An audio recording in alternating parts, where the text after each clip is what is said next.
no? Sa patungkol po sa impeachment. Alam naman natin na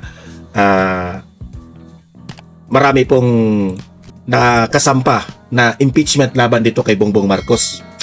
At tatlo yan eh. Yung una, pinagdudahan yung una na medyo pang-distract laman yun at parang panggiba sa procedure ng impeachment trial, no?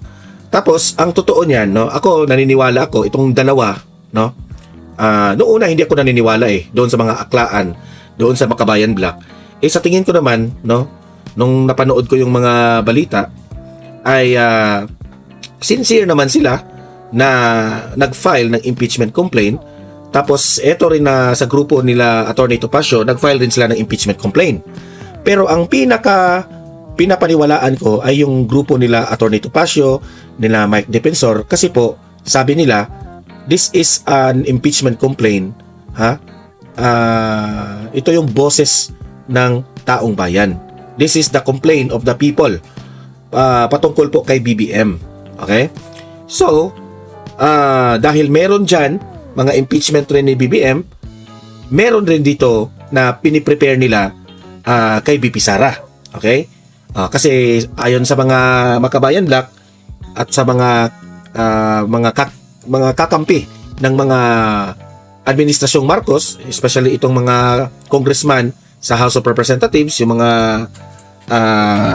kaalyado ng administrasyon, isabi nila hindi pa raw tapos at kailangan pa itong ipatuloy. And they believe na dapat yan na ipagpatuloy. Na kahit sinabi na ng Supreme Court na hindi uusad ang impeachment complaint laban kay BP Sara kasi po halatang-halata na pamumulitika. Okay? So, ito yung napansin ko. Yung kay BBM, sinampahan, merong nag-file ng impeachment complaint kasi nagrereklamo ang taong bayan. Ang kay VP Sara, ang impeachment niya ay reklamo ng kalaban niya sa politika. Yun ang dalawang kaibahan. Okay? At ito pa, ang kanilang reklamo dito kay Bongbong Marcos na impeachment complaint, marami. Yung betrayal of public trust, yung mga pinirmahan niya na budget, na bilyones, halos nga umabot ng trilyon, ang mga questionabling pera na nawala. Pero etong kay BP Sara, 125 million lamang. Pilit pa ngang ina-upgrade ito ng ni Trillanes na bilyones raw. Kasi hindi umubra yung 125 million. Kasi alam naman natin, gawa-gawa lang nila. Wala silang mabintang dito kay BP Sara. Okay? So ngayon, dito sa video na ito, ay pakinggan natin itong programa ng SMNI na bakit nasabi nila na itong mga pag-file ng mga reklamo laban kay BP Sara, yung plunder case, yung mga malversation, graft charges ni BP Sara, hindi po ito magtatagumpay. Pakinggan natin. Kasi alam naman natin, ginagawa nila Trillanes yan, obviously, at ang taong bayan alam na galawan ni Trillanes. Kasi po, malapit na ang election 2028. Okay? So, ang kapal rin ng mukha Kahit alam na ng taong bayan, pero sige lang silang sige. Sige, kasi karapatan nila yan. Sige, walang problema, pero hindi na nila inisip ang kanilang dignidad, ang kanilang reputasyon. Nasabi ko sa kanila, ng mga kalaban ni BP Sara, na kung sino man yung kumalaban dito kay VP Sara o dito sa mga Duterte, talagang matatalo. Yan ang natin, di ba? Sinabi sa inyo. Okay, pero bago ko to i-play, i-like, i-share muna itong video na ito para marami ang makakita. At sa mga bago pa lang dito, subscribe na po kayo para updated kayo lagi sa ating mga trending na balita. Okay? So, i-play natin. Subscribe na, nakasubscribe na ba? Okay. So, play natin itong video at magre-react tayo. Gusto talaga nilang manalo sa 2028. Ang nakikita siguro nila, they're so unpopular. Kasi nararamdaman yan Kasi alam mo, yung marami siya nagpaplano na tanggalin si Vice President Sara. Alam mo, namuno na sa gobyerno ang ilan dyan. At kaya nga nanalo ng todo si President Duterte Kasi nga, sa reklamo, sa incompetence na nakita nila, yung administrasyon na natalo tuloy. No? Yung pinalita ni President Duterte, maraming incompetent doon. Yan, nagpipilit bumalik ulit ngayon. At nakikita naman nila na para bang kunahan dyan si Vice President Sara, baka hindi sila manalo. O baka hindi sapat ang pandaraya. So yun nga ang argumento doon di ba?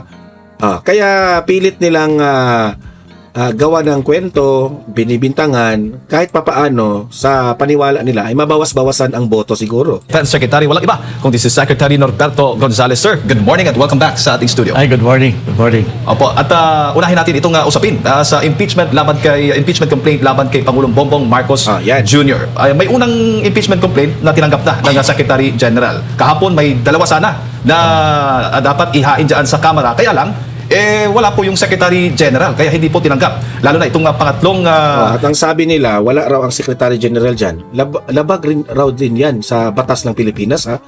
Yan ang sabi ni Atty. Tipacio. impeachment complaint laban kay PBBM. Sa Diba? Imagine that one. Kasi natatakot sila na uusad ang impeachment laban kay BBM. Hindi natanggap. May pa-absent-absent pa sila. Diba? Natakot ba? Natakot sila? tingin po ninyo, ano bang basa po ninyo dito sa hindi pagtanggap ng Secretary General sa opisina niya nitong mga reklamo laban sa Pangulong Bongbong Marcos Jr.? Kasi kung siguro gusto nila aksyonan yung nauna, yung number 1. Kasi parang galing sa kanila yun Kasi pag nagkaroon na ng pag-process ng isang impeachment complaint, yung mga susunod, hindi na pwede. Kaya ayaw nilang matuloy yung number 2 at saka number 3. No, kasi alam natin yung number 1, lawyer daw yun ni F. Eliza. Yun, kung yun ang tatanggapin, very obvious, ibabasura yun. So wala nang impeachment sa 2026 laban kay BBM. Di marunong rin sila, di ba? Yan kaya dinidelay siguro. Opo. Ano bang nakikita mo yung pagkakaiba ng tatlong reklamong ito? Yung mga naghain at nakita po nating mga pumunta dyan sa Kamara para po isampa itong impeachment complaint laban sa Pangulo. Yung nauna, ang tingin natin dyan, intentional yon. Kasi isa yan sa mga pamamaraan para wala nang impeachment complaint na mangyari sa presidente for at least 1 year, no? Kaya yun ang una. Yung pangalawa, hindi ko masyadong mabigyan ng comment yan. Yung pangatlo, seryosong complaint yun. Kaya yan ay talagang pipigilin hanggat maaari. Opo. May nakikita ho ba kayong gray area po dito sa nangyari? Na maaring questionin po Secretary dahil nga po sa hindi pagtanggap nitong reklamo? Alam mo, bahagi talaga ng away yan di ba? Kaya dapat inaasahan natin yan. Pero tingnan natin, may recourse of course, no? Kasi pwede namang paila ng kaso. Bakit hindi tinatanggap ng Secretary General yan? Nasa batas yan. Meron pwedeng gawing action. Opo. Pero nakikita po niyo parang strategy din ng ganung paraan na Sir Norberto, considering na ilang araw na lang ay magbabalik sesyon na ang Kongreso. Alam mo, talagang ang intensyon ay magkaroon ng isang impeachment complaint na pwedeng ibasura para hindi na magkaroon ng mga kasunod pang impeachment complaints. Malinaw na strategy na ginagawa yan ng ating administration. Ngayon, huwag naman tayo masyadong malungkot kung sakalit hindi matuloy yung nakikita nating tamang impeachment complaint. Kasi sa panahon ngayon, hindi lang naman yung formal na proseso ang importante. Ang pinakamas importante tingin ko ang sentimiento ng bayan. Yung mga puwersa na akala nila hindi nag-iisip ang mga mamamayan, magugulat yung mga yan, no? Medyo nakakaunawa na ang taong bayan. Opo. So sa tingin po ninyo parang may totoo po yung sinasabing may impeachment fatigue na yung taong bayan ba? Ganun ba, Secretary? Nakikita po ninyo dito? Ganyan talaga yan Kahit ang lahat ng action ganyan talaga may assumption tayo na talagang nagmamanipulate na kung kinakailangan para proteksyonan ang opisina ng Pangulo. So malinaw yan. Malinaw na malabo pang uusad itong impeachment laban sa Pangulong Bongbong Marcos. Wala nang iba. Takot sila. Kaya ginawa nila yung first impeachment na yan. So ano masasabi nyo kay Bongbong Marcos? Halatang halata na itong si BBM greedy, hungry sa power. Si Duterte nga dati laging sinasabihan, mag-file ng impeachment complaint laban kay Duterte, mag-file. Sabi ni Duterte, hindi na kailangan na mag-file kayo ng impeachment complaint. Kapag ang taong bayan magreklamo kay Duterte na mag-file ng impeachment complaint dahil merong ginawang kabalastugan si Duterte, anong sabi ni Tatay Digong? Wag na, nagsasayang lang kayo ng oras, ako na mismo ang mag-step down. Yan ang sabi ni Tatay Digong. Ayaw naman ng taong bayan. Di ba? Hindi kagaya ngayon. Ang taong bayan, panawagan si BBM, resign. Pero ang kapal pa rin ng muka ni BBM. Kasi hungry for power. Greedy. Yan ang kaibahan ng dalawang leader. Junior. Baka, pero sinasabi ko nga, ang importante tingnan nilang mabuti, umuusad ba ang mga aksyon na nanggagaling na sa taong bayan. Yun ang importante ngayon kasi dalawa yan yung formal at saka informal. No? Titignan natin kung anong mauna. Opo. doon sa grounds ng impeachment complaint laban kay Pangulong Bongbong Marcos Jr., pagbatayan natin yung unang impeachment complaint na inihain itong si Attorney De Jesus at nindoso nga ng isang kongresista, Sir Norberto. Isa sa mga grounds doon, yung hindi nga pag-veto ng unprogrammed funds, yung pag-surrender o kidnapping kay Pangulong Bongbong, kay dating Pangulong Rodrigo Roa Duterte, at yung pagtatag ng ICI bilang shield, palangga daw para sa Pangulo, at yung mga kickbacks na nakukuha mula sa mga ghost flood control projects at iba pa. Sa tingin po ninyo, ito ay mga lehitimong mga basehan o grounds para po sa isyong impeachment laban sa isang nakaupong Pangulo? Alam mo, ang problema natin sa impeachment complaint, hindi naman yung legitimacy o ganda ng petition na pinag-uusapan niya, kasi politika yan eh. Yan ay nasasalalay kung ano ang gagawing aksyon ng dalawang houses of Congress. At saka pangalawa, sa simula, hindi pa yan ang pagbabatayan ng impeachment. Iti-technical muna yan. Yung mga substance form, titignan niya kung tama yung pagkakagawa. Doon pa lang magkakatalo na yan. Ang tingin ko, yung first impeachment complaint design para i-reject.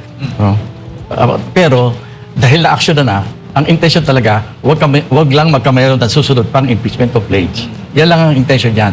Kaya kahit ano ilagay nila dyan sa... Anong analysis ko dyan? Hindi talaga, malabo rin na ma-impeach itong si BBM eh. Gagawin nila ang lahat. Dahil, itong taong to, hungry yan sa power. Yung unang impeachment complaint, nagdududa talaga ang taong bayan na grupo rin yan, secretly, ang nag-utos niyan, kampo ni BBM. Matalino rin sila. Ganyan. Ano yung vlog ko kanina? Patungkol sa budol na windmill. Okay? Yung budol na windmill energy. Nakuha tayo doon. Naakit tayo doon sa propaganda na yun. Kaya binoto natin itong taong ito. Ngayon naman, kung maniniwala kayo sa first impeachment dito kay BBM na magpabudol lang kayo ng magpabudol dyan. Walang mangyayari. Opo. Pero it shows na nagpapatunay po ito na walang tiwala na ba ang taong bayan sa Pangulong Bongbong Marcos Jr.? Yan, kung titignan mo yung mga survey natin, hindi mo naman masasabi mga fake yung mga surveys, no? Kasi sunod-sunod eh. Kung titignan mo talagang pababa ang Doon pa lamang sa negative rating, dapat na itong ma-impeach eh. Di ba? First time yan sa history na meron tayong presidente na negative ang rating. tiwala ng sambayanan sa ating Pangulo. Maganda nga sana para wala nang gulo, mag-resign na lang eh. Opo, yung nabanggit po ninyo, yung taong bayan, itong isa po sa mga nagpahayag sa social media, isang active na sundalo, at ngayon ay tinanggal dahil nga doon sa kanyang pagbawi ng kanyang suporta laban sa Pangulo, nagangalang Isa pa yun ha, mga sundalo na nagbitiw ng suporta kay BBM. Noong panahon po ni Duterte, walang nangyaring ganyan. Colonel Odi Mongao, ano naman po ang inyong nakikita at masasabi po dito sa konteksto po ng disiplina at sa chain of command sa loob po ng AFP? Baka hindi na nakapigil. Nagsalita na, no? Pero ako, ang lagi ko lang nasasabi dyan, kung maaari, kung kikilos man, huwag silang maghahati-hati, no? Huwag na sanang i-interpret yung ginawa ni Colonel Mongao na yun ay parang nag-i-split ang armed forces. Palagay ko, in-emphasize niya naman na hindi ang armed forces ang pinagre-reklamohan niya. Ang pinagre-reklamohan niya, Pangulo mismo. Ngayon, magandang paliwanag yun. Dahil talagang hindi dapat na magkaroon ng hidwaan na magkakaroon ng split ang ating armed forces. Ang armed forces sa kanyang paggalaw, kapag hati iyan, gulo na yan. Opo. Itinuturing ba ninyo itong isolated case lang o talagang malalim na sentimento o senyales po sa mas malalim na tinatawag nating sentimento sa loob po ng militar? Ang balita ko, malalim talaga ang sentimiento ng mga nasa loob ng militar, pero katungkulan nila na tumahimik. Hindi na nila pwedeng gawing isa publiko yan, no? Pero yung sentimiento ng mga yan, alam niyo, mga ordinaryong mamamayan din naman ang ating mga armed forces, no? Nararamdaman nila kung ano nangyayari sa bayan. Kaya alam nila na talagang hindi na maganda ang takbo ng bayan natin. Kaya sentimiento yan. Pero mag-iintay siyempre yan nga, yung importante sa lahat, na kung kikilo sila, they should move as an institution. Very important yun, no? Yung siguro iniintay na mga yan, no? Opo. Paano yung babalansihin kaya nito? Paano tututugunan ng pamahalaan na isang sundalo? At sa tingin mo ba, nag-iisang sundalo lamang ito na ganito po kanyang sentimento sa loob po ng halay ng militar laban po sa Pangulong Bongbong Marcos Jr.? Ang balita ko, baka may susunod eh. May susunod pang mag-withdraw ng support sa ating Pangulo. Balita lang naman yan. Baka chismis pa. Pero umuugong yan, no? Kaya ang sa akin, dapat yan, ay tuunan ng pansin niya ng armed forces as an institution. Sila yung dapat na tumitingin sa problema na yan. No? Ang Malacanang, kung kilo sila at medyo hindi fair yung kanilang magiging action dyan, ay lalo lang sasama at lalo lang magagalit ang sambayanan sa kanila. Opo. Bago ko pasok kay Part Admar, Sir Norberto, sa panahon mo ba, noon may delaying tactics ba pagdating sa impeachment ng isang Ferdinand Marcos Sr.? Oo, normal yan. Normal yan ang ginagawa. Kasi, siyempre, lahat ng Pangulo ayaw ma-impeach, no? Kaya, hanggat maaari, i-delay mo yung kung may nag-a-attempt na i-impeach ka, no? Hanggat maaari, bago man lang ma-file, haharangin mo na eh. Kung na-file na, titignan mo kung paano pwedeng gawin. Secretary, magandang umaga si Admar. Good morning. Opo, sir, dito po sa impeachment po, no? Ano po yung dapat na makita dito ng taong bayan? Kasi lagi na lang naririnig ang salitang impeachment. Last year, talagang ang sentro dito yung pangalawang pangulo. Tapos, nung papalapit na ang matapos ang last year, kasi nga, pag-desisyon na mali ang ginawa ng Kamara, na uumugong na magkakaroon ng pag-refile hanggang sa ganitong buwan lang ay magre-refile ulit para sa ano. Pero nagtaka yung ating mga kababayan na hindi na si Vice President Sara Duterte at dito na mismo kay Pangulong Bongbong Marcos Jr.